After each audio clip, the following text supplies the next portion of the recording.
Hey guys, my name is Tiffany and welcome to episode 32 of Flea Market Video Game Hunting. This is 2 days of flea market hunting in one episode, Wednesday, and then I went again on Sunday. There was not a lot of people at the flea market those both days, but I did get a lot of good stuff since there wasn't a lot of people. I ended up picking up that PS2 game you saw in the beginning for $2 and the Mario game for $4. This was pretty much the end of the flea market on Wednesday. I actually circled back around and I came back here because when I came the first time I saw a guy leave with a PSP and I was pretty bummed about it, but I did end up getting a Game Boy Advance SP. Now you guys guess what model it is. Is it the 001 or the 101 model? So in total I ended up spending $14, $10 for the Game Boy and $4 for 2 games and 2 Blu-rays that I had. I also had empty cases. The Game Boy Advance didn't come with the charger, but it did have 2 games, Namco Museum for the Game Boy Advance and Tetris also for the Game Boy Advance. I do love coming with this vendor because she does give really good prices. This is actually the lady that I bought the 2 PlayStation Move controllers for $10 for, and also that 3DS Madden game for $5. And on Sunday I see her at the other flea market when I go, so I also picked up a few things from her on Sunday, which you will see. But I do think she has better things on Wednesday than Sunday. I don't know why. Maybe I go a little too late on Sunday, but I don't think so. She might just bring better stuff on Wednesdays. Also, here's a little story about the Game Boy. I was looking at these boxes here that you see, not the boxes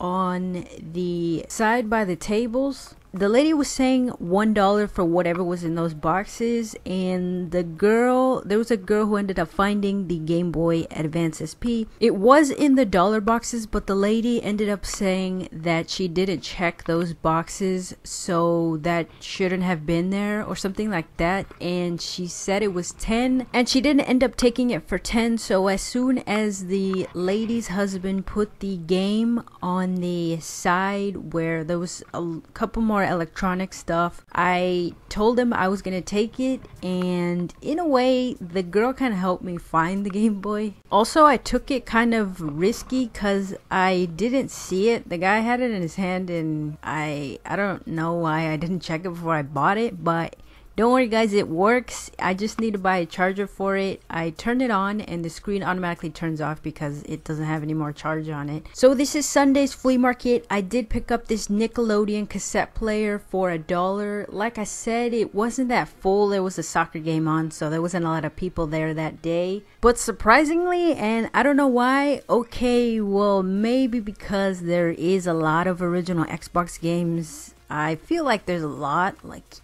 any flea market you go to, you'll always find more original Xbox games than PS2 or anything else, but maybe that's just me. I found a lot of only on Xbox games, and that's pretty much what I picked up on the Xbox games. I also found this Dino Crisis demo disc. I thought it was the actual game, but it wasn't, so I ended up leaving it. Those 3 Xbox games were $2 each, and with this lady, I saw this game before and she said 10.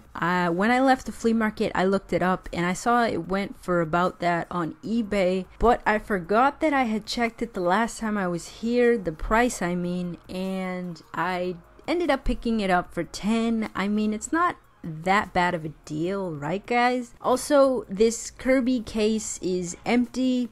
I picked that up, they just gave it to me, and I ended up digging through these wires and I found this GameCube power brick. Also, I found a PS1 power adapter. The GameCube power brick was easier to get than the PS1 power adapter. That thing was, I've spent like 10 minutes trying to get it out, but I did. The lady wanted $5 for each one, and I was kind of thinking about it at first, but I was like, I spent all that time taking it out, so I might as well take it. She also had 2 or 3 PS2 controllers, not in this mess of wires, but I didn't end up taking them because I already have quite a few. By the way, this is the lady from Wednesday. I also picked up this only on Xbox game as well for $5. I don't know if that was too much or not. I don't really know about original Xbox games that much, but I don't think it was too bad of a deal. I really did want to pick up the Super Mario Bros. Game, but it didn't have the game in it, and that kind of sucked. I was looking around to see if I could find it, but most likely it was probably inside of the Wii. These next two games I got for $7 for both of them. I ended up getting this only on GameCube game, which is a snowboarding game, and this Yu-Gi-Oh game that Jose Cool commented I should get, but I'm not sure if it's this exact game. It was in episode 29, but I did end up picking up the Yu-Gi-Oh game. There was a game on the PS1 called Digimon Rumble Arena,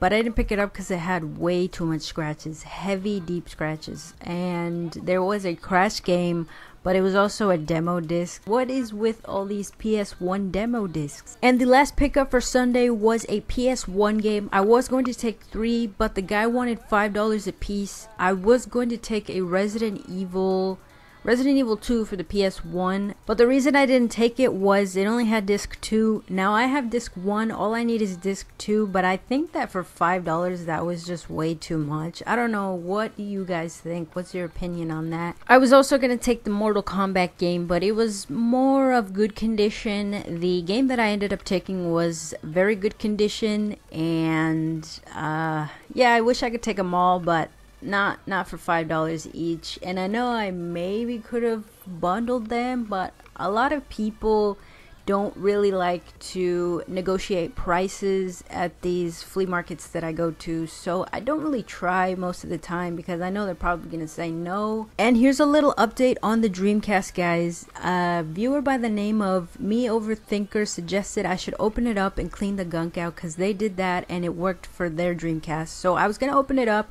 I was gonna see what screws it had so I can get the proper tool, but it turns out that this Dreamcast doesn't have the 4 screws on the bottom, so this thing was open. I don't know how it stayed together when I was looking at it at the flea market.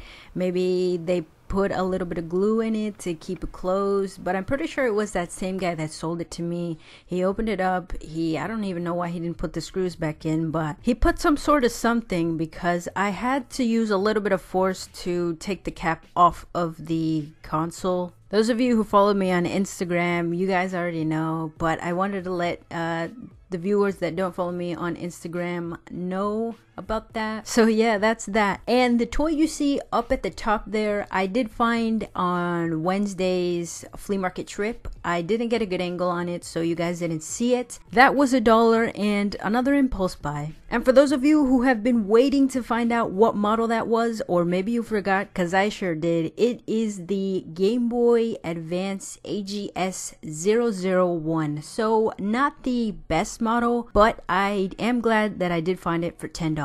But hopefully you guys enjoyed it. Thank you guys for watching. Thank you guys for taking the time out of your day to watch my videos. If you want to follow me on Twitter and Instagram, the links will be down below in the description.